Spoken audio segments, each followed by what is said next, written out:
Pampa Debates. Oferecimento GBOX, a proteção certa para a sua família. Unimed Porto Alegre, cuidar de você, esse é o plano. Biscoitos Zezé, carinho que vem de família. Igual ao Banricompras, só outro Banricompras. E Sescope RS, cooperativismo, a grande força do Rio Grande. Estamos iniciando mais um Pampa Debates. E eu quero começar pelas mulheres hoje. Aliás, sempre devemos começar por elas. Tu tá inspirando o Roberto Carlos, que eu digo do Rei, tu viu? Por isso que encarnou o Roberto Carlos em mim nas primeiras palavras que eu disse aqui. Nosso secretário de Comunicação Social do governo, Eduardo Leite. Prazer tê-la aqui. Obrigada, eu que agradeço o convite. Nosso governador no Chile. No Chile. Ele vai ser o governador que mais viajou, hein? Ao menos nesse governo, eu me lembro de alguém que tenha viajado tanto quanto ele, né? Que bom. Quando estiver com o propósito de buscar investimentos e atrair novos negócios para o Rio Grande do Sul, acho que temos que ir atrás mesmo, né? É, claro. Tá certo. Só não podemos deixar as que estão aqui embora, né? Não, com certeza. Aí nós temos que deixar o nosso vice-governador aí segurando aqui o tirão aqui. E a nossa campanha do agasalho? Sucesso até aqui? Paulo Sérgio sabe que está super boa, porque a gente conseguiu até agora, em 22 dias de campanha, 179 mil peças. Está sendo um sucesso, está sendo, assim, super boa. E acho que nós vamos conseguir. Nós não fizemos uma meta, né? Quando a gente lançou a campanha do agasalho, há 22 dias atrás, eu disse lá no lançamento... No momento oportuno, hein? Cedo. Cedo. A ideia era essa, era de lançar a campanha do agasalho a tempo das pessoas chegarem no inverno e terem os seus agasalhos, né? Porque ninguém quer mexer nos guarda-roupas, ver o que tem de inverno e o que não tem, tocar em roupa de inverno enquanto não está frio. Mas o objetivo era justamente esse. E a gente, quando fez o lançamento da campanha do agasalho, nós fizemos o Grupo TOL, fizemos quase um evento mais divertido, era para chamar atenção para a doação para a criança, que, segundo a Defesa Civil, são os que mais precisam. A gente tem que focar esse ano na criança, porque a roupa que é de criança, ela circula dentro de casa, né? Sim, perfeito. Eu tenho 2 filhos, tu tem um filho que essa deixou para outro. Essa ideia da criança foi importante. E sabe que eu saí dali pensando, cheguei em casa, comentei para a presidente da Fundação Paulo Sérgio Pinto, a minha mulher, e ela concordou, realmente ninguém pensa na roupa para criança na campanha do agasalho. A gente até guarda de lembrança, né? E fica passando um para o outro dentro da própria família, quando poderia ajudar... Que às vezes nem usa, passa para o outro e não usa, passa para o outro e não usa e acaba se desperdiçando a oportunidade de ajudar o outro aí, né? Esse era o grande objetivo mesmo, chamar atenção para esse público, os tricotaços que a gente tem recebido, as pessoas que fazem as roupinhas, né, para doar, as senhoras que se dedicam a isso. A gente tem recebido muitas peças infantis e tem sido muito bom nesse sentido, né? Perfeito. Bom, experiência de 4 anos de campanha do agasalho, né? O governador Germano Rigoto. Mais da Cláudia do que minha, né? Porque, na verdade, a Cláudia conduzia a campanha do agasalho com certeza. durante todos os 4 anos. Como o nosso governador é solteiro, quem conduziu está aqui, ó. Tá, Tânia, mas a Cláudia conduziu 4 anos e eu acho, Tânia, primeiro cumprimentando a todos e dizendo que é uma alegria retornar a ter um programa ao lado da Tânia, porque a Tânia nós já temos uma relação de muito tempo, né? Com certeza, e eu tenho um carinho, um respeito, uma admiração para a Tânia enorme. E eu vejo esse trabalho da campanha do agasalho desse ano, além dessa questão que foi colocada, de sair mais cedo, de olhar para as crianças.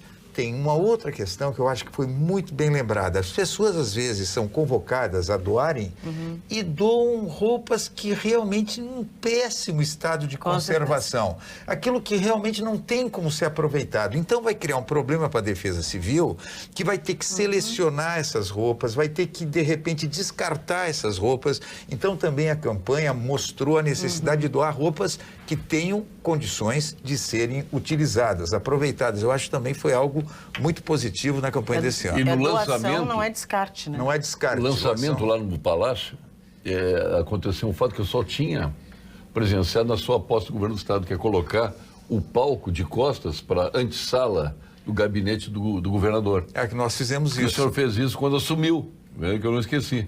E agora vocês usaram o mesmo sistema, ficou muito bom ali. Tem que usar em outras oportunidades também. A gente tem tentado dentro do Palácio... Quer dizer que tu joga para o Negrinho do Pastoreio. Para todo o Negrinho do Pastoreio.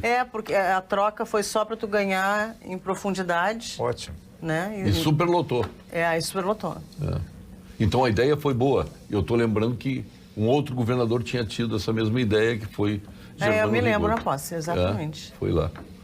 E agora a gente está tentando né, continuar com eu digo, o pé fincado na campanha do agasalho mesmo. Isso que o governador colocava é muito importante, porque as pessoas, o trabalho que dá a Defesa Civil, as pessoas que recebem as doações, eu, quando soube dos relatos, que né, tu viveu isso, é impressionante o que as pessoas, às vezes, colocam dentro de uma sacola e botam nas caixas para a campanha do agasalho. Então, é evidente que não precisa dar roupa zero. E botou a criança para apresentar o evento. Exato. A filhinha do Adriano a Martina, a coisa mais amada. Né, que deu um show de bola lá. Momentos maravilhosos. E lá. Quebrando paradigmas também, claro. né? O momento é outro. Claro. Acho que a gente tem que tornar as coisas mais leves, também de mais acesso a todos. Os caras estão falando em Porto Alegre Inquieta, né? Tem aí o movimento Porto Alegre Inquieta, Pô Inquieta. Mas vamos fazer um RS inquieto também. RS inquieto. Tudo mexe, né? Mick Breia, nosso prefeito de Cachoeirinha. Tudo bem, Mick? Tudo bem, graças a Deus. Grande deputado que foi, né, prefeito de vanguarda. Quer dizer, na realidade, bem prefeito, né? Não, prefeito é a primeira vez. Foi a primeira vez? Já fui vice-prefeito em Gravataí. Em Gravataí, isso aí. Gravataí entre 97 e 2000. Mas quero saudar os amigos aqui que estão conosco nesta noite, agradecer o convite do Paulo. E já que o assunto era a campanha da agasalho, lá em Cachoeirinha nós estamos fazendo já o 3º ano. A primeira-dama Vanessa Moraes organiza um desfile lá dentro do shopping da cidade. E aí convida as entidades todas, e cada um vai lá, desfila e já entrega uma sacolinha com a roupa, envolvendo as lojas do shopping, os comércios, as entidades. É muito bacana a atividade de início, que também procuramos fazer mais ou menos cedo. Se a gente demora um pouco, às vezes vem dias muito frios, já estamos pegando uns dias bem ruinzinhos aqui, bons para algumas coisas, né? Mas para sair para o trabalho ruins. Mas temos feito também uma campanha muito forte lá. A primeira-dama organiza e a Secretaria de Trabalho e Assistência Social procura não deixar acumular, né? Porque o importante é que as roupas e aquilo que as pessoas doam cheguem rapidamente, né? Quem precisa. Às vezes a gente... Então o governo tem feito assim também? Chegou e entregou. Chegou e entregou. Tem que entregar, senão vai a gente faz em parceria com a Casa Civil, né? Que a Casa Militar que a gente trabalha, e a Regina Becker também, secretária de Trabalho. Sim. É isso aí, estamos trabalhando bastante. Maravilha. Eugênio Corrêa. O Roberto Carlos fazendo sucesso lá. Coisa boa, né? Nossa 17. Que bom. Recebemos o vídeo hoje no Pampa Debates Estrelas, né? Do Dodge mandando lá da Suíça, né? É de orgulhar, né? É de orgulhar. Não me arrepiou hoje, até botei para o Mick ouvir e ver, né? Porque foi no celular. E realmente foi emocionante. É, bonito. Ele cantando em espanhol ali foi... Um artista brasileiro fazer isso que ele fez agora, né? Uma turnê por todos os principais mercados da Europa e dos Estados Unidos, com casas sempre lotadas. Os maiores templos aí da arte mundial, da música, né? Nós temos hoje internacionalmente 4 brasileiros que são famosos. Por onde tu vai se fala neles. O Pelé, obviamente o rei. O Ronaldinho Gaúcho, pegar os dois do futebol, né, que é o nosso maior, o Ronaldinho Gaúcho. Por onde a gente vai se fala no Ronaldinho Gaúcho, a despeito de aqui alguns da torcida do Grêmio não gostarem dele, né? Que o mal que um fez pro outro, né? Grêmio e Ronaldinho foi uma coisa impressionante. O Paulo Coelho e o Roberto Carlos. O Roberto Carlos é impressionante também o prestígio que ele tem no cenário internacional. E olha que não era só de brasileiros, né? Claro que a colônia brasileira prestigiou bastante esses espetáculos, mas era gente lá. Claro. Gente local. Para fazer aquele volume de gente. Milhões de discos vendeu o Roberto até hoje. Porque hoje não tem mais esse parâmetro de disco. Mas ainda continua sendo um parâmetro, né? Porque ele vem lá do tempo do compacto simples, do compacto duplo. Aqueles presentes que tu me dava, aqueles compactos. LP, CD... Desde que eu tinha 8 anos de idade, eu tentei, com 8 anos de idade, furar um show dele na Saba, em Atlântida. Que foi o Saulo Coelho que levou. O Saulo Coelho torcendo no Cantegril, em Porto Alegre, e na Saba, lá em Atlântida, que eu assisti. Na sede social. Sede social, fizeram inclusive um camarim para ele. Aqui em Porto Alegre, no Cantegril, também se fez um camarim para ele. Tu tinha 8 anos também? Uns 10. Não, porque você era acima de 10. Você assistiu eu não consegui entrar. Corrêa disse que tinha 8 anos. Agora, eu não posso dizer, porque a minha está em segredo de justiça. Só o caníbal pode liberar. Vai lá no desembargador, pode dizer a idade do Paulo Sérgio? Eu não posso revelar. Se eu disser que idade eu tinha, todo mundo vai saber que idade eu tenho. Então isso eu não posso dizer. Mais de 10 ele tinha, porque eu com 8 não conseguia entrar. A idade era o limite era 10 anos. É que já era grande, viu? Era grandinho, mas não deu uma pericute. Meu pai... Os caras me olhavam com 8, assim, achei que eu tinha 18, entendeu? Não, mas maravilha, né? Parabéns, transmite lá. Aliás, o Dodge e o Sicão vão estar conosco no jantar dia 17. Apesar do Sicão ter confirmado depois do horário, né? Eu acho que teve ali alguma coisa de Ele está nos nepotismo, assistindo lá em sem São dúvida. Paulo. Então ele não perde o programa. Eu ia fazer, ele confirmou depois, né? Da data limite. O grupo ali não obedeceu o critério. Só para ele, foi exceção. Foi exceção. Foi exceção. Teve 2 exceções, foi ele e outro. Sicão Chias, né? Foi exceção. E agora eu tenho a pressão para botar outro aí. Eu vou ter que consultar a comissão. As bases. Que é o Edson Bint, né? Para ver se é outra exceção, se é possível a outra exceção. E o nosso querido Rodrigo Lorenzoni, nosso deputado estadual aí, que já é participante efetivo aqui do programa, a quem saudamos também a sua presença aqui. Tudo certinho lá pela Assembleia? Tudo tranquilo, tudo andando nos conformes, né? Primeiro, boa tarde a todos, a satisfação de poder estar aqui numa mesa tão seleta, né?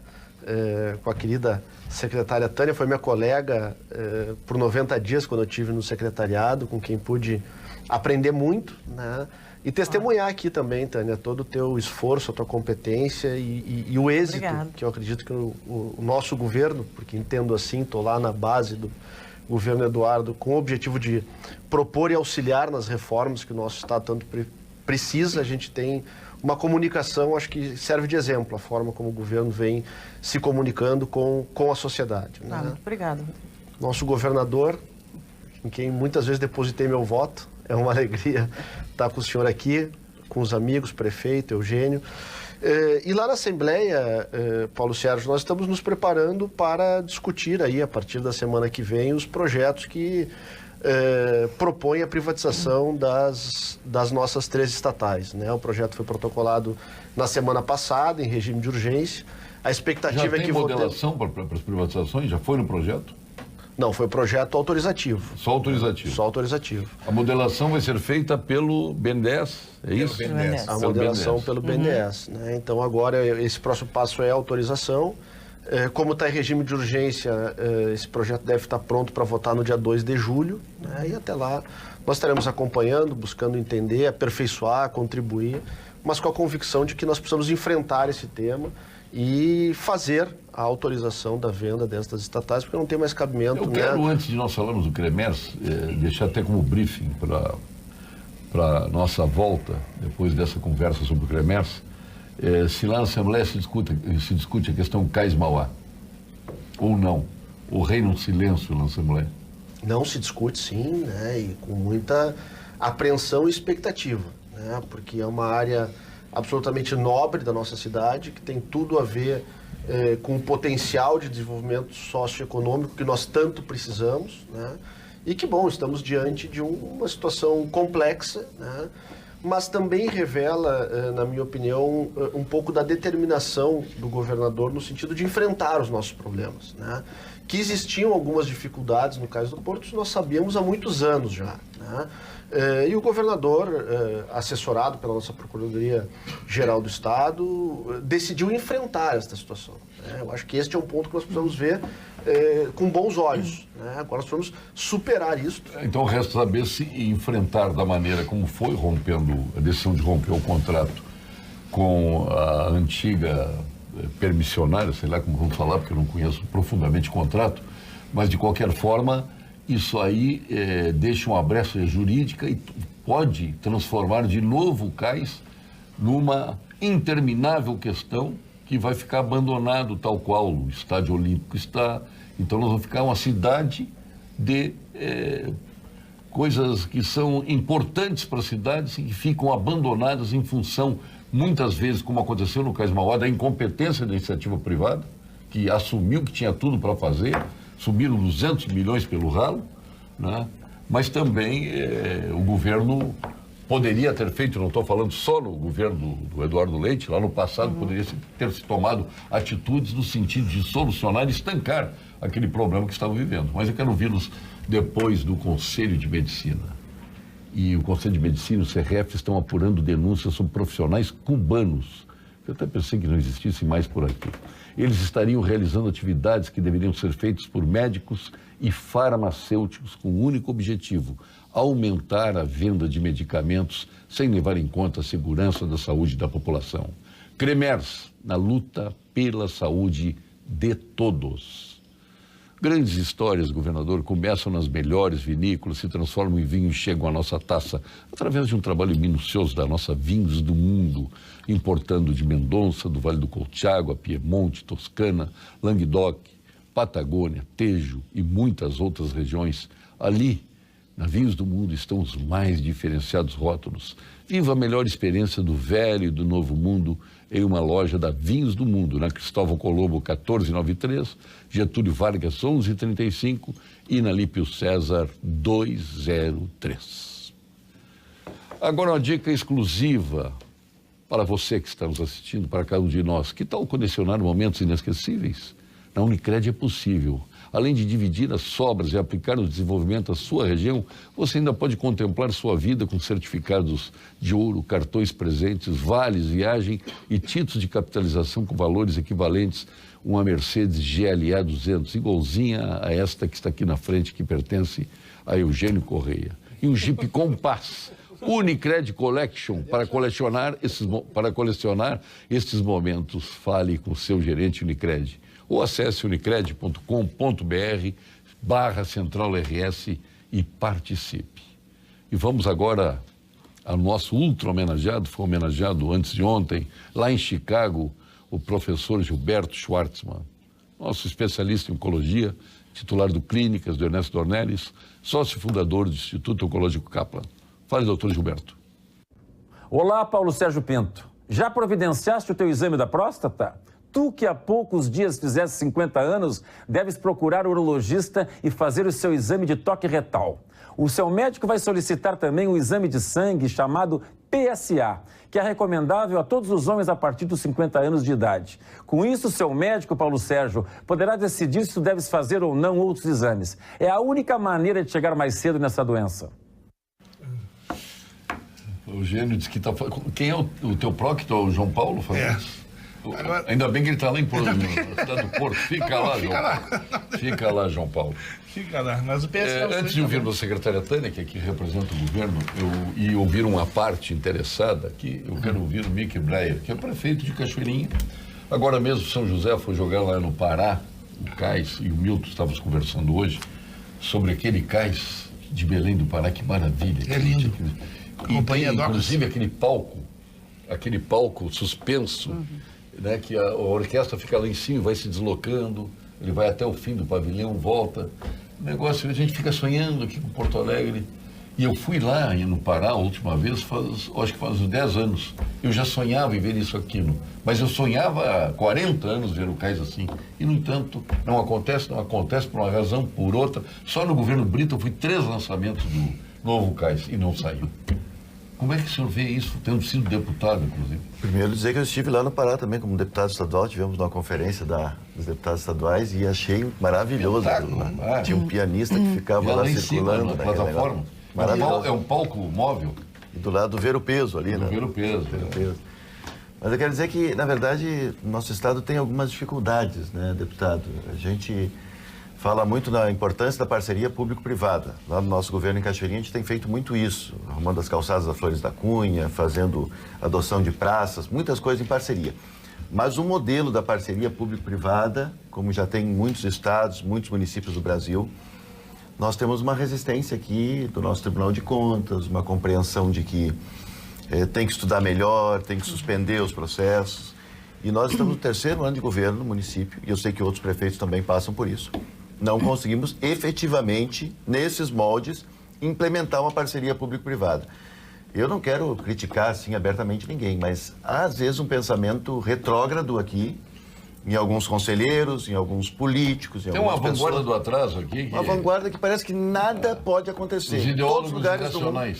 Tu vai na Argentina, tem. Tu vai no Belém do Pará, tem. Tu vai em qualquer lugar no Nordeste, tem. Mas no Rio Grande do Sul não tem como fazer, porque criam-se tantos obstáculos que a iniciativa privada às vezes cansa e que o governo vai terminando. Esses dias eu disse para o presidente do tribunal, Vocês pedem uns questionamentos para nós, prefeitos, nós temos que responder em 5 dias. E ai daquele que não responder. Mas depois que a gente responde, nunca mais tem resposta de volta. Eles não têm tempo.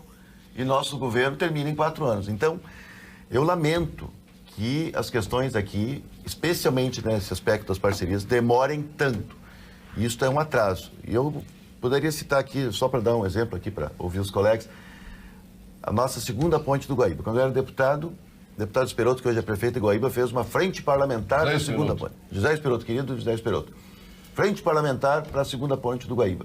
Na época, 2009, 10, por ali, uma concessionária disse, eu faço em 2 anos e meio. Mas o governo federal disse, não, nós vamos fazer. Pois então, está até hoje, 10 anos depois, estamos discutindo problemas de uma ponte que poderia estar pronta já há muito tempo. E nós tivemos a 448, que foi uma solução fantástica, que veio lá do governo federal, a solução, um brigava pelo anel, outro pelo polão, e a solução veio fantástica. A pena que foi mal construída a rodovia. Ali poderia já ter feito a duplicação da ponte, utilizando o mesmo tipo de estrutura e fazendo um desvio, um para 290 e um para 101 e outro para 448. Mas não, são projetos à parte. É que o custo de não fazer ninguém calcula, né?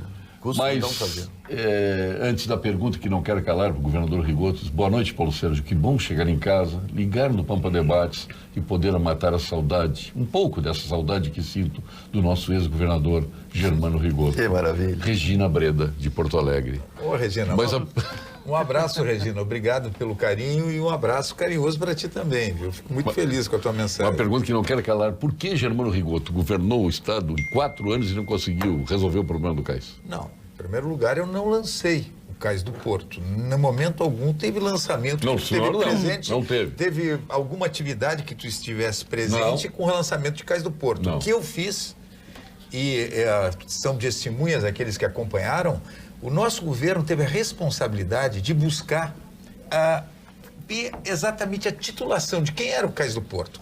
Primeiro, deslocamos o cais para Navegantes. Fizemos o deslocamento, que isso permitiria que tu fizesse todo o processo, a parte operacional. Se não tivesse deslocado para Navegantes, não tinha solução, não tinha o projeto Cais do Porto. Então fizemos aquilo que foi efetivamente o pontapé inicial para o Cais do Porto. Segundo, aí tivemos que buscar a titulação da área, porque não tinha titulação da área. E sem titulação, tu não tinha condições de fazer absolutamente nada.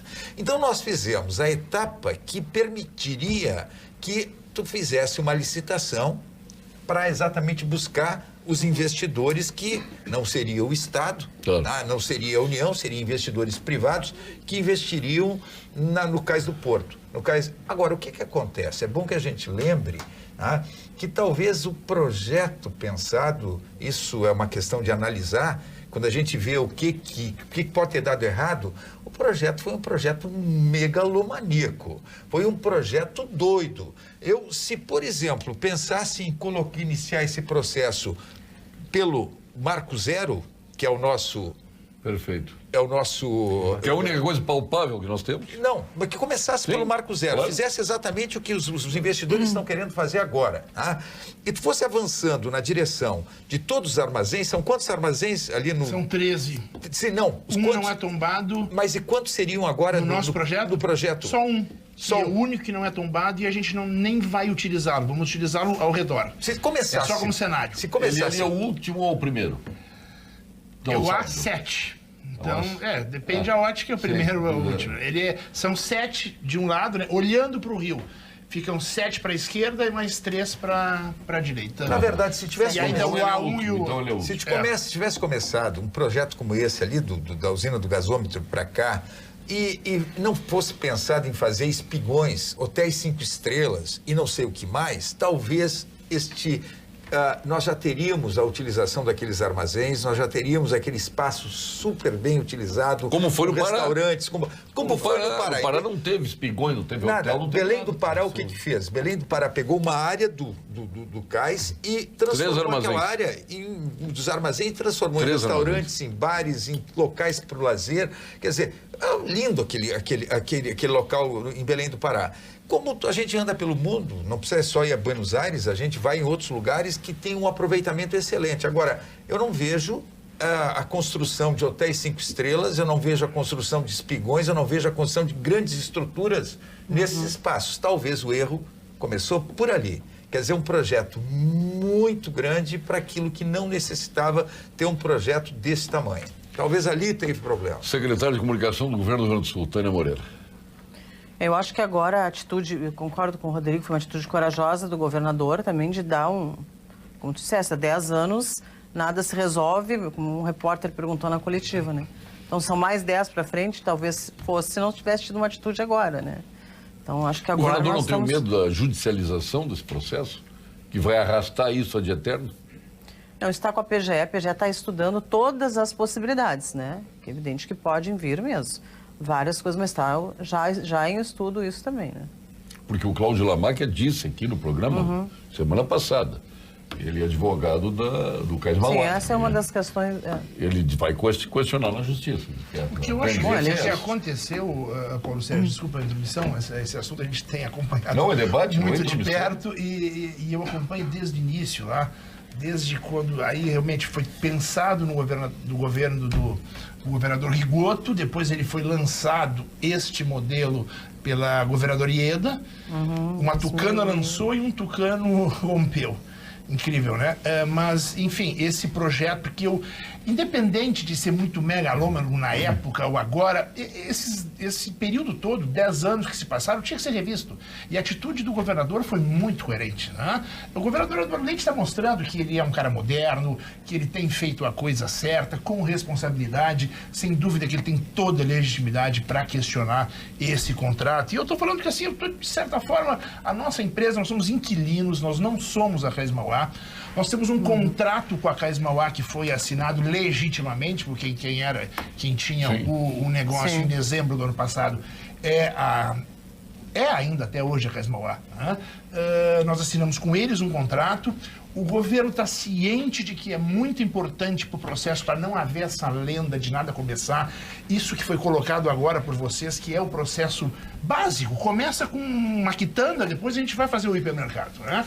A quitanda, depois tu bota uma parte de hortifruti grande, então vai fazendo e ali é o momento, o governo está ciente de que a gente é muito importante para esse processo, estamos encontrando situações jurídicas que vão nos deixar confortável para tocar o embarcadeiro.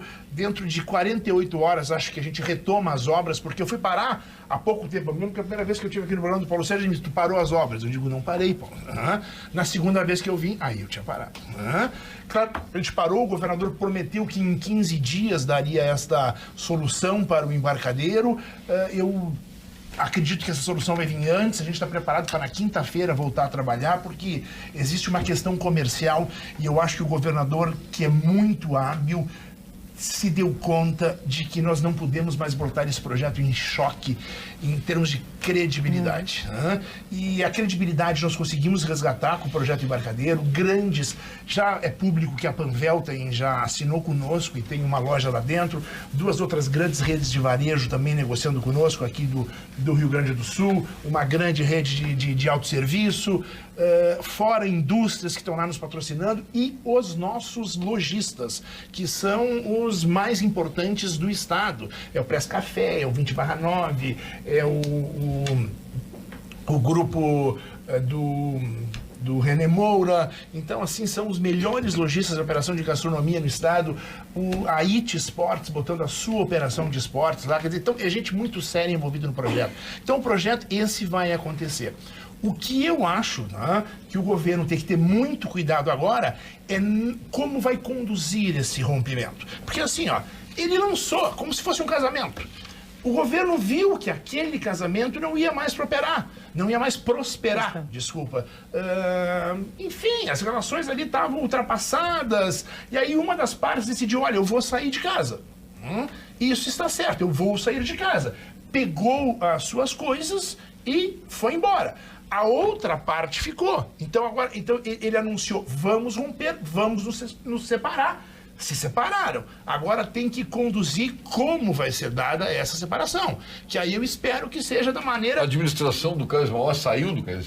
Não. Estão lá ainda? Não, estão lá. E aí, como eu disse, agora tem os ritos processuais, assim, tem 90 dias, eles devem ter sido comunicados, não sei se foram ou não, eu comuniquei. Porque, Eugênio, o projeto Embarcadeiro, que, no meu modo de ver, ele não pode ficar prejudicado. Eu estive lá no lançamento, é um belo de um projeto e tal, mas eu tenho muito receio, viu, que não havendo um entendimento entre o governo do estado com esse pessoal que prometeu investir e não investiu, mas que de qualquer forma tem as licenças ambientais, teve alguns passos que foram dados e tal, que isto pode criar um problema, inclusive para esse belo trabalho que está sendo feito e para esse momento importante que teríamos da utilização daquele espaço que é o Embarcadeiro. Eu tenho muito receio de que, se não houver esse entendimento, prejudique este projeto que é fundamental para a gente ter aquela parte de Porto Alegre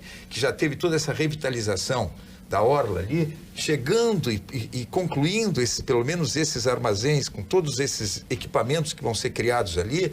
Eu não tenho dúvida que Porto Alegre já começa a ficar bem diferente, com muito mais qualidade de vida. Pode comprometer no seguinte sentido, governador, né? É muito consciente o que tu acabaste de colocar. A gente vai encontrar uma solução jurídica para se instalar ali. O governo já sabe disso, né?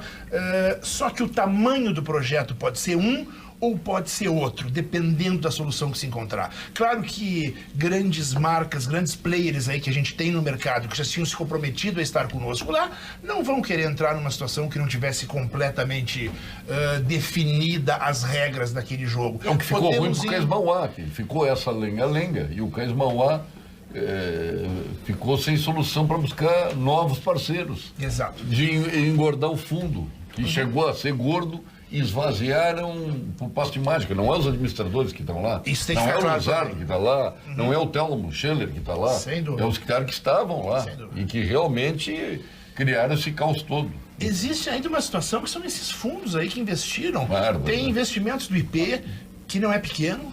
Porque o governo não deixa de ser sócio ali pelo fundo do sem IP, dúvida. Não deixa de ser sócio do Cais Mauá. E essa questão do outro lado de judicialização, já por lei, os fundos de pensão de prefeituras, parece que tem de Pedro Gonçalves, tem de Canoas, tem de prefeituras fora de Porto Alegre, Ceará. Tem de Sobral, do Ceará. Eles são obrigados a judicializar. Eles são obrigados, porque senão vão ser penalizados, né? Mesmo a questão da prefeitura que... Vão responder depois. Tem que responder, eles são legalmente são obrigados. Eu acho que isso tudo nós vamos ter que... A questão de concessão, permissionário, eu já estou discutindo muito isso. Eu acho que as coisas têm que ser privatizadas. Se tivesse vão privatizar o Cais Mauá e o governo esquece nunca mais. Mas é o que o governador quer. Se não fosse possível, isso depende da Assembleia, óbvio. Mas isso também pode gerar uma série de judicialização e tal. Então, porque ali não é só o governo do Estado, ali tem prefeitura, ali tem governo federal. É a poligonal tem muitos dobramentos. Porto, mas o que eu queria propor para a gente refletir, eu acho que o porto de Porto Alegre, o Cais Mauá, ele é o grande símbolo, né, ou um dos grandes símbolos do que nós constituímos de inoperância administrativa do poder público no nosso estado. Ele talvez seja o maior símbolo aqui na nossa capital. E este modelo, ou esta cultura administrativa e de relação entre os poderes, entre os entes políticos que se constituiu no Rio Grande do Sul, nos trouxe ao local que nós estamos.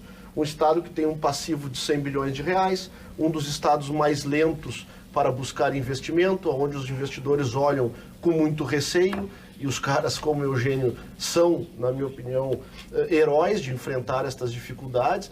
E o que eu acho que precisa ficar claro para a nossa sociedade, para todos os integrantes dos poderes, este não é um desafio exclusivo do Poder Executivo, ele não é um desafio exclusivo da Assembleia Legislativa. Ele é um desafio de todos que têm responsabilidade perante o poder público. Isto passa, sim, por uma nova forma de enfrentar os problemas de desenvolvimento do Ministério Público, do Tribunal de Contas, da Assembleia Legislativa, do Poder Executivo, do Poder Judiciário. Se nós não mudarmos isso, o nosso Estado vai seguir caminhando para trás. Todos nós aqui testemunhamos o esforço do governador Rigoto, que acabou um processo de governo limpo, mas com poucos avanços. Governador Ieda, parecido. Governador Sartori, parecido. Não vou citar o governo Tarso, porque para mim o governo do PT fomenta esse tipo de atraso, fomenta esse tipo de aparelhamento, fomenta esse tipo de situação caótica do ponto de vista da economia. Mas por que o governador Rigoto não conseguiu avançar com o seu governo Sartori e Ieda, o quanto eles queriam, o quanto eles se prepararam? Porque nós temos um arcabouço Todo mundo quer absolutamente resolver, né? Vamos dizer que aparelhado. alguém assume o governo do Estado não quer resolver a situação. Exato, nós Todo temos mundo quer. um ambiente absolutamente Quem é que não quer deixar um legado desse tamanho aí para a aparelhado sociedade? com uma cultura de travar, com uma cultura que parte do princípio que o empreendedor e o gestor público são inconfiáveis. As leis no Brasil, elas amarram o gestor público de tal forma, e talvez os prefeitos que sejam uma das maiores vítimas disso, que eles não conseguem fazer opção de gestão. A gente é culpado até que se prove o contrário. Exatamente. Então, o gestor público é visto como vilão pela própria arcabouço legal nosso, ou sempre com desconfiança. O empreendedor, da mesma forma. Como é que desamarra isso? Quando deveria fazer o contrário. Parte do princípio da boa-fé do gestor público, da boa-fé do empreendedor, solta a economia, quem sair da linha é cadeia, acabou. É claro, é exatamente isso. Agora, sabe o que aconteceu com o lançamento do embarcadeiro, do Marco Zero? Te deu uma esperança. É verdade. Quando lançou, todo mundo, pá, que coisa boa, que maravilha, estão lançando, é a DC7, agora vai sair, e foi todo mundo para lá, o governador Rigoto, eu não fui porque estava na hora do programa, que senão teria estado lá, óbvio, né? Aí todo mundo ganhou essa esperança, né? Todo mundo ficou maravilhado, e no entanto daqui a pouco vem a paulada e se rompe o contrato. Não estou culpando o governador, ele agiu corretamente, aconselhado pela PGE, né? Porque o que vinha acontecendo não tinha como ser suportado. Né? Então é isso, a esperança que muitas vezes se esvai, né? E como resolver isso? Está na pele do gestor público, não é fácil, o secretário Tânia. Não é fácil. Se comprometeu, né, Paulo? Quando ele disse, eu vou trazer a solução, eu vou romper, mas a solução vai ser rápida. Eu acho que vale muito. Não, ele é um cara, ele tem os postos de marketing. Aquela de lá na Federação para determinar a escolha do procurador-geral foi fantástica, né? Só pode ser o secretário que aconselhou ele a fazer isso. Não, aquela foi fantástica. Mas ele um negócio que ninguém esperava, né?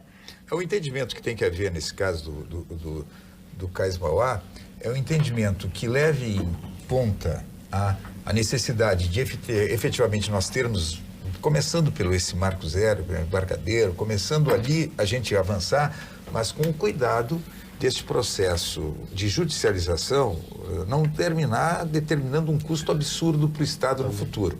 Tá? Pode passar o atual governo, pode até passar o futuro governo e, de repente, tu tem uma indenização absurda que o Estado poderá ter que pagar por não entendimento entre as partes. Então, esse cuidado tem que ter. Nós temos aí muitos esqueletos no armário que foram se acumulando ao longo de anos por não terem feito uma previsão correta. Sabe que eu me lembrei hoje? Muitos que é uma pessoa muito ligada ao senhor, que quando ganhou a eleição para prefeito de Porto Alegre, encampou as empresas de ônibus, invadiu na madrugada com brigada militar, com tudo. Antônio Rolfo, o secretário, depois se arrependeu, tentou direito, errou, né? Mas até hoje nós estamos pagando aquela conta. Por uma atitude completamente equivocada. O cuidado que tem que haver é que esse entendimento tem que levar em consideração aquilo que poderá acontecer lá no futuro, de tu ter o Estado tendo um problema seríssimo de pagar uma conta que se acumula ao longo dos anos e que termina explodindo lá na frente. Então, por isso, Eugênio, que este entendimento é fundamental. Que os desdobramentos sejam rápidos. Para evitar desdobramentos futuros que seriam muito ruins para o Estado. Mas é tanta coisa de notícia hoje, né? Nós estamos falando aqui no Cais Mauá, mas o governo federal, eu vi agora, por exemplo, uma fala do ministro Paulo Guedes, em várias comissões lá da Câmara Federal. Me preocupou uma questão do Paulo Guedes. O Paulo Guedes até aqui tinha falado muito na questão da reforma tributária e fala no Pacto Federativo, mas ele falava numa reforma tributária ampla. Hoje ele me preocupou já falando na direção do que diz o secretário da Receita Federal, Marco Sintra, que o governo federal pretende fazer uma fusão dos tributos federais e deixar para ver se os estados e os municípios aderem ou não ao IVA federal, a esse IVA que seria criado. Acabou reforma tributária. Isso não é reforma tributária, é mais um remendão que nós vamos ter. Tá? Quer dizer, eu achava que isso estava restrito ao Marco Sintra, que tem na cabeça dele a ideia do imposto único, tem na cabeça dele a ideia de que imposto declaratório não serve, Tá? Mas é só o Marco Sintra, eu conheço ele, eu trabalhei com ele, sei das dificuldades dele entender que tu tem que ter imposto declaratório, tributo declaratório, que no mundo inteiro existe isso. Tá? Mas eu achei que era o Marco Sintra, e hoje eu vi nessa reunião mais falando sobre Previdência, mas o Paulo Guedes assumindo a ideia que o governo federal vai apresentar um projeto diferente do Raul, diferente do projeto Baleia Rossi, que na verdade é do API, tá? que esse sim... E diferente do Marco Sintra, inclusive. Que mexe em todo o sistema tributário. Mas ele disse, não, nós vamos apresentar um projeto que funde os tributos federais. Me preocupou isso. E quando fala na questão do Pacto Federativo, ele tem toda a razão em trazer esse assunto para discussão. Agora, repito, está aqui o prefeito Mico Breia.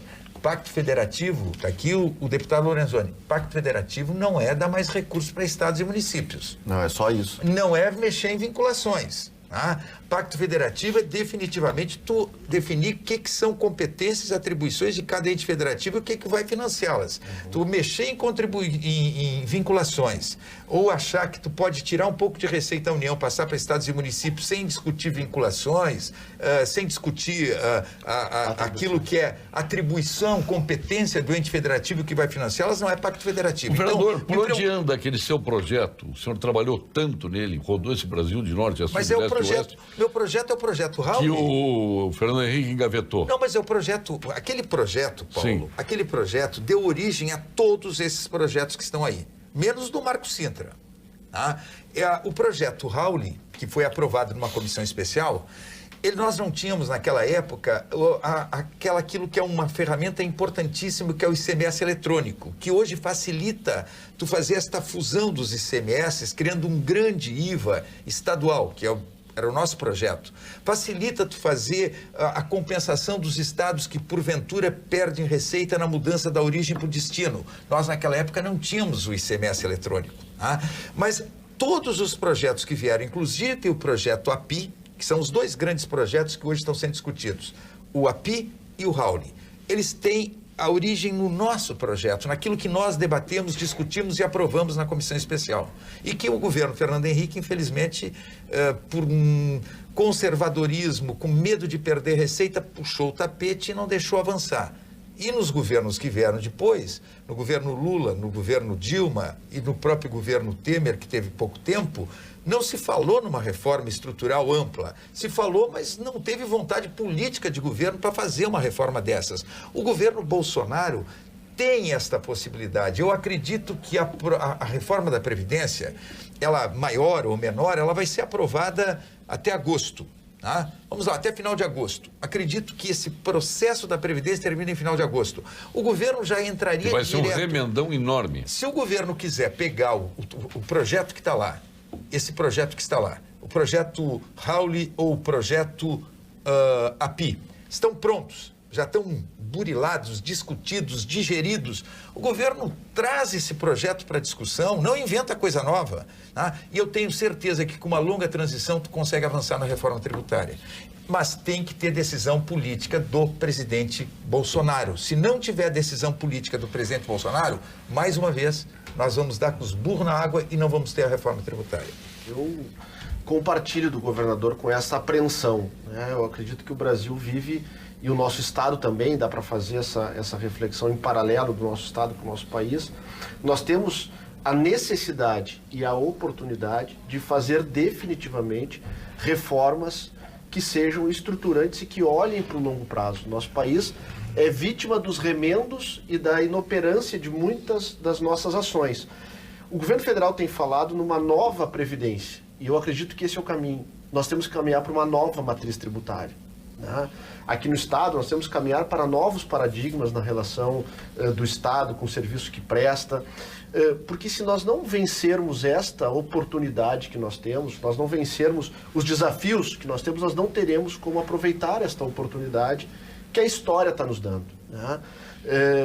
E aí entra a importância da sociedade seguir acompanhando, da sociedade seguir participando, seguir cobrando os deputados, os senadores, seja os deputados estaduais, os deputados federais, se manifestando, porque se não for através da pressão social, nós teremos dificuldade de caminhar para o caminho que todos nós esperamos que é o caminho da prosperidade. Nós não conseguiríamos ter prosperidade, possibilidade de crescimento econômico, que é onde vai destravar a nossa roda, se nós não tivermos uma nova matriz tributária, uma nova matriz previdenciária, uma nova forma do Estado olhar para os seus investimentos, para a sua relação com os servidores, para a sua relação com as estatais.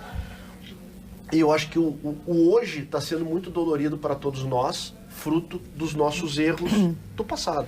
Né? E eu não quero que o amanhã, que será o hoje do meu filho, seja tão dolorido quanto está sendo nosso. Então nós temos uma responsabilidade, eu tenho dito isso, e aí encerro o prefeito. Nós, agentes públicos, nesse momento, nós não temos compromisso com a próxima eleição. O nosso compromisso tem que ser com as próximas gerações. E é assim que eu tenho conduzido as minhas discussões. Eu ia comentar que a Constituição Federal fez 31 anos, fará esse ano, 5 de outubro, né, governador? E de lá para cá, o que a gente viu nessas discussões cada eleição se falar de novo das reformas importantes a serem feitas e não terem se desenvolvido, e uma municipalização de quase tudo.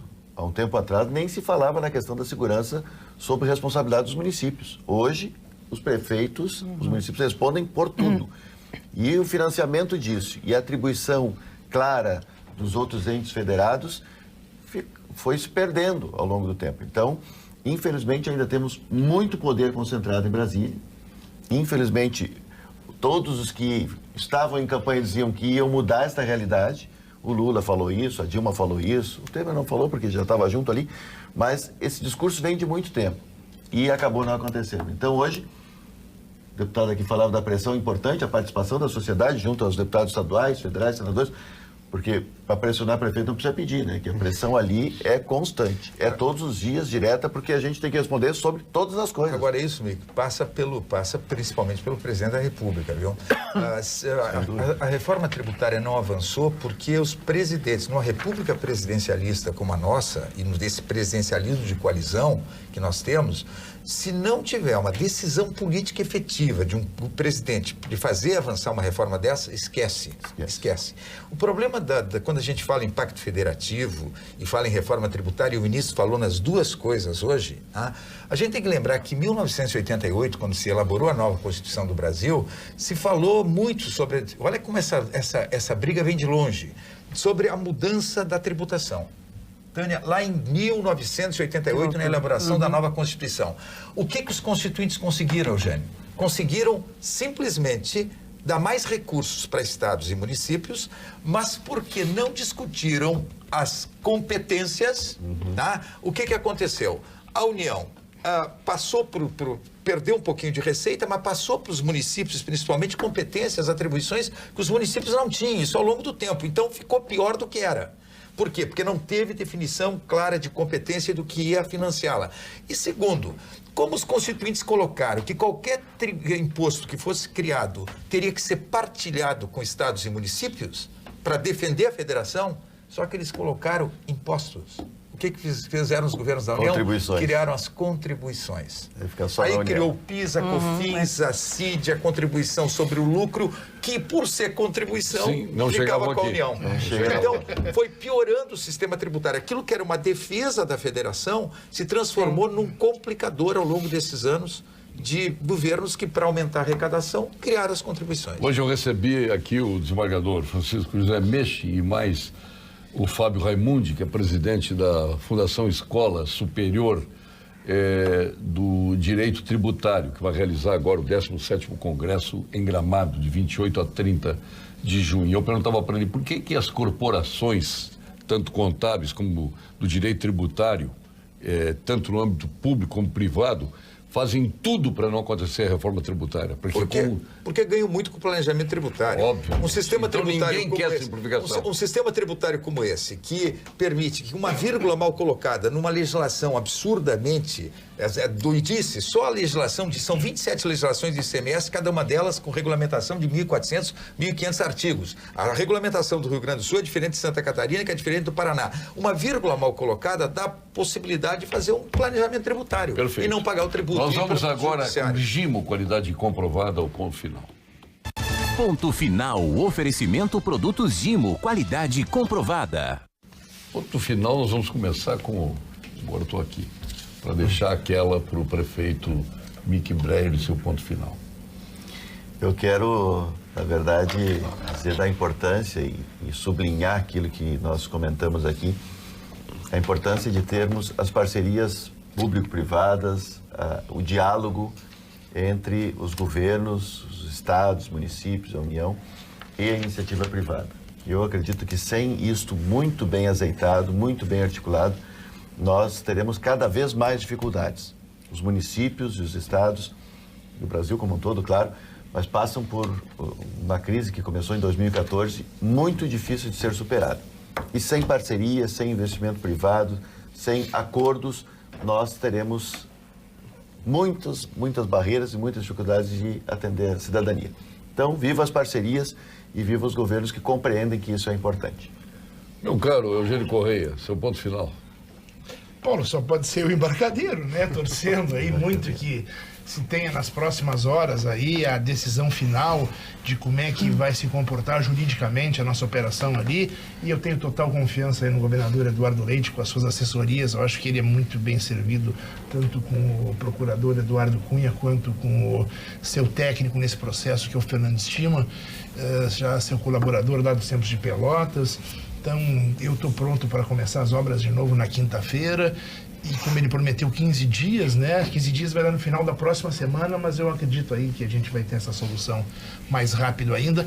E torcendo para que essa questão da empresa Cais Mauá também seja muito bem resolvida, porque aí a gente consegue, com segurança, fazer um grande projeto para começar o projeto. Pode até no diálogo, daqui a pouco, estabelecer etapas para Cais Mauá conseguir resolver os seus problemas financeiros e tal. Começa com 2 armazéns, com 3, e aí vai. Eu acho que o diálogo aí é a solução. É a solução, eu não tenho dúvida. E vai ser encontrado. Nosso deputado Rodrigo Lorenzoni, que passou pelo governo do Estado, né, e hoje na Assembleia Legislativa, disposto a aprovar não é a modelagem das privatizações, porque essas vão acontecer a posteriori, né? É justamente a autorização para que ela se concretize. Exatamente. Eu acho que esse é um grande desafio que nós temos pela frente. Eu queria, no ponto final aqui, agradecer a oportunidade, a excelente conversa que tivemos aqui. E nós falávamos há pouco sobre a questão das corporações, né? E eu acho que isso também cabe uma reflexão importante. A nossa sociedade, a nossa Constituição, as nossas leis, elas foram formatadas muito em cima dos interesses corporativos e esqueceram dos interesses do cidadão. E eu sempre tenho pautado o meu trabalho e recebo muitas corporações com seus legítimos interesses, com suas legítimas pautas lá na Assembleia, mas eu sempre tento fazer esse paralelo. O que é bom para a corporação vai ser bom para o cidadão? Quando for, eu acho que é o caminho certo. Nós precisamos voltar a valorizar e o poder público, enfim, nós temos que ter um olhar de respeito aos direitos do cidadão, né? E nesse sentido, apresentamos aqui na Assembleia um projeto de lei que declara a liberdade econômica, a declaração da liberdade econômica aqui no estado do Rio Grande do Sul, que visa trabalhar muito com a questão da desburocratização e principalmente inverter esta lógica de que o Estado desconfia do empreendedor. No nosso projeto a gente traz, depois numa outra oportunidade com calma eu posso explanar sobre ele, mas traz a premissa de que o cidadão, de que o empreendedor parte do princípio que o empreendedor está cumprindo com suas obrigações e destrava ele para começar a atividade econômica de forma mais efetiva. Então, esta é o encerramento aí. Secretária de Comunicação do Governo do Estado do Rio Grande do Sul, Tânia Moreira. Seu ponto final. Primeiro, muito obrigada pelo convite, obrigada por estar participando. A casa é sua aqui. Com essa mesa tão já qualificada. Vou botar até a plaquinha ali, Tânia Moreira ali, na cadeira. Por favor, pode colocar. E eu desejo, Paulo Sérgio, que o Rodrigo também colocou isso, que essa agenda do diálogo que começou com o nosso governador Eduardo Leite, se espalhe pelo Estado. A gente sabe que todas as decisões e o futuro do Rio Grande do Sul passa pela Assembleia Legislativa. Os deputados têm sido absolutamente sensíveis a todas as situações e a todos os projetos e que a gente consiga com isso o desenvolvimento mesmo do nosso Estado, a evolução que tanto o nosso governador Eduardo Leite falou desde a campanha, um desenvolvimento e representando mesmo o que a gente quer, que é buscando novas façanhas para o nosso Estado, sendo um governo de evolução, não sendo um governo de continuidade, mas nem de ruptura. Queria agradecer a todos também. Perfeito. Governador Germano Rigoto, seu ponto final. Primeiro, hoje o Tupães Amor notou, governador? Anotei, é verdade, viu? Não provocou tanto, não instigou tanto um contra o outro, mas Paulo, eu acho que, não sei o que aconteceu, mas eu quero dizer o seguinte, eu participei nesse domingo, talvez pela 5ª vez da Maratona de Porto Alegre. E eu quero cumprimentar o Paulo Silva, que é um abnegado, um sujeito que a maratona deve estar na sua 36ª do Corpa. Ele que organiza, o pessoal do Corpa, que ao longo do tempo, quando ninguém acreditava em corrida de rua, quando começou a corrida de rua, que hoje é mundial, quer dizer, em qualquer parte do mundo... Eu me lembro quando começou, eu estava lá no Correio do Povo, ele me procurou lá. E o Paulo conseguiu construir essa maratona de Porto Alegre, que é internacional hoje.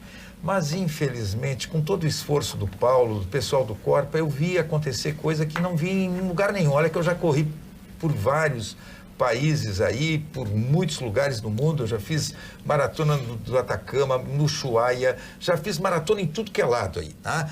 Pois bem, eu vi acontecer aqui em Porto Alegre algo que no fim de semana, algo que eu não tinha visto. Os maratonistas passarem, os corredores passarem e terem que parar em determinado momento com todos os guardas de trânsito, os azuizinhos cuidando do trânsito, eles segurando o trânsito para os maratonistas passar ou os carros parando para os maratonistas. Quer dizer, não existe isso. Aonde tem uma maratona como essa, que é uma maratona internacional que envolveu 10 mil pessoas correndo, vindo de todas as partes do Brasil e de fora do Brasil, porque é uma maratona internacional, não pode ter um percurso que de alguma forma tenha trânsito batendo com os maratonistas. Isso não existe. Então, este erro eu tenho certeza que não foi de culpa do Paulo, do Paulo Silva. Nem da Unimed. Nem da Unimed, que teve um trabalho espetacular de acompanhamento dos que correram, mas deve ter sido algo equívoco da EPTC, na definição do percurso. Isso não pode voltar a acontecer. Uma maratona, ela reúne muita gente, ela traz muita gente para os hotéis, para os restaurantes, para os bares, no mundo inteiro. Isto acontece, é um grande momento da cidade e tem que ser prestigiada e tem que ser valorizada. E a valorização começa com uma questão como essa, de não ter um fluxo de trânsito junto com ou interrompendo o fluxo dos que estão correndo. Isso aconteceu no fim de semana. Pô, mas parabéns para o Paulo Silva, que realmente o esforço dele é incrível. Quando ele começou a maratona, eu estava lá no Correio do Povo, ele me procurou. Eram 17 corredores, 18 corredores. Hoje assim como o triatlo do Sesc também, que começamos aqui em Belém, e hoje estamos lá em Tramandaí, glorioso. O senhor nunca pensou em fazer triatlo? Não. Quem não lhe agrada, bicicleta ou natação? Bicicleta ou natação? 42 quilômetros, com 180 quilômetros de bicicleta e com mais 1.800 metros, acredito que é 1.800 metros, é muito pesado, aí não dá não. 180 quilômetros de bicicleta. Esse amigo Biel que fez, não, o Biel que fez. O Biel que fez, exatamente. Meu prefeito Mick Breyer, olha aqui, ó.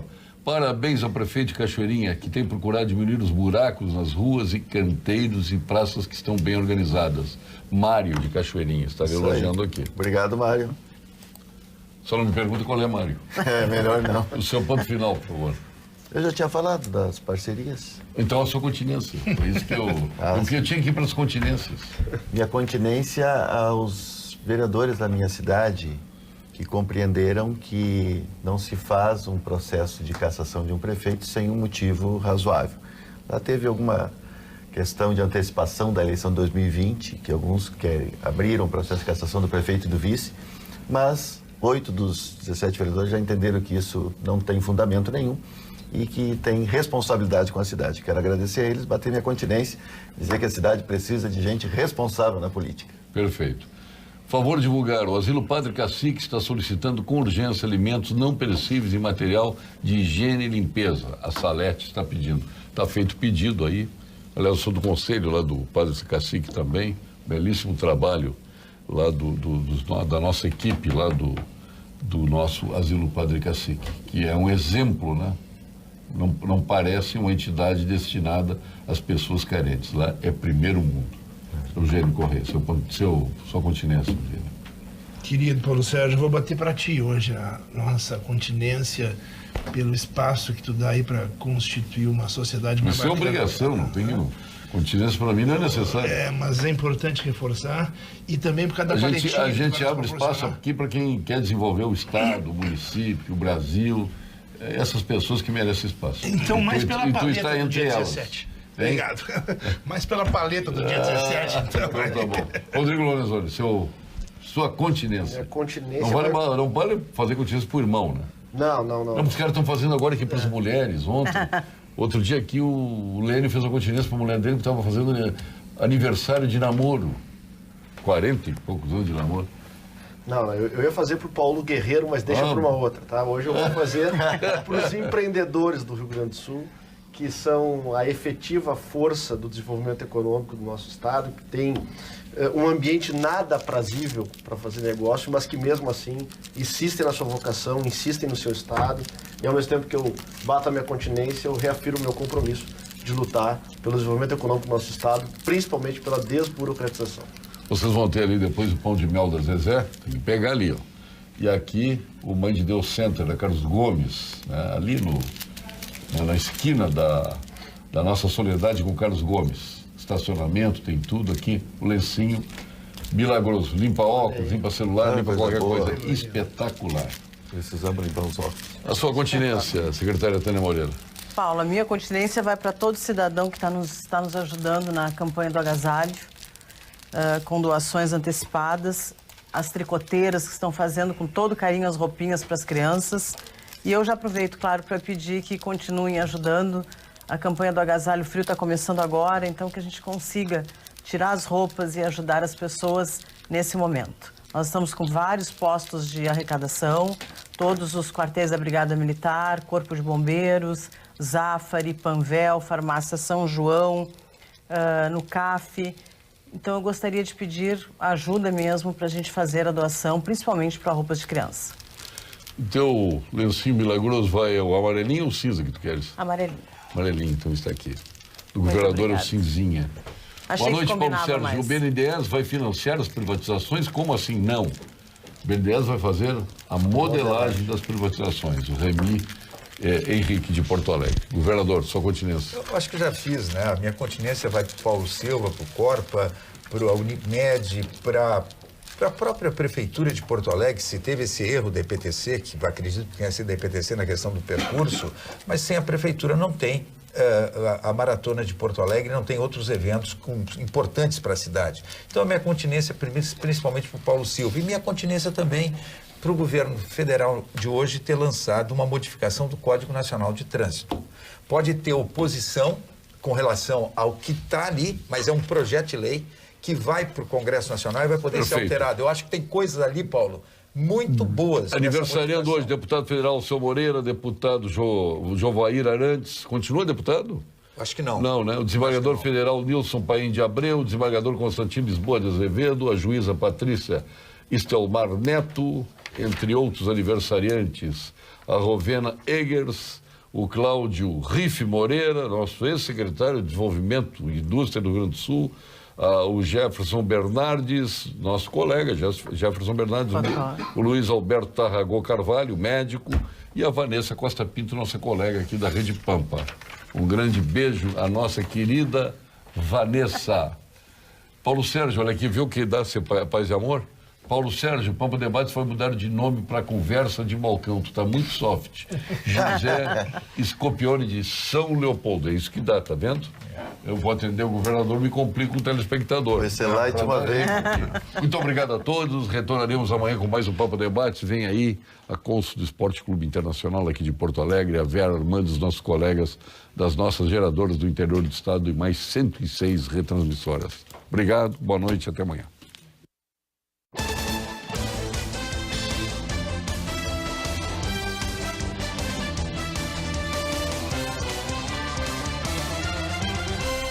Pampa Debates. Oferecimento GBOX. A proteção certa para a sua família. Unimed Porto Alegre. Cuidar de você. Esse é o plano. Biscoitos Zezé. Carinho que vem de família.